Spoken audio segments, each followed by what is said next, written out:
أهلا بيكم في حلقة جديدة من رحلة النجاح مع الكوتش أماني بودكاست.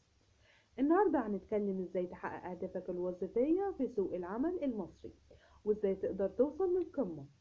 حدد أهدافك الوظيفية، اكتبها وابدأ واشتغل عليها.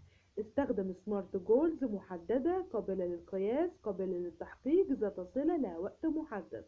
خطوات لتحقيق أهدافك: اتعلم مهارات جديدة، استمر في المحاولة، استفاد من فرص التدريب. حدد المهارات اللي مطلوبة في مجالك وابدأ واشتغل عليها. استثمر في تطوير نفسك. ابني شبكة علاقات قوية في سوق العمل.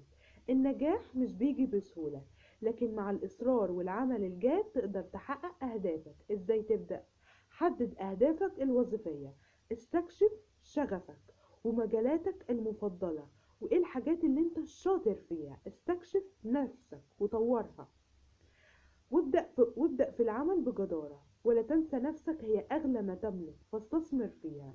وإذا استفدت والفيديو فعلا فادك، اعمل اشتراك الآن وفعل الجرس ليصلك كل الحلقات اللي تفيدك في حياتك وفي شغلك وفي تطوير نفسك.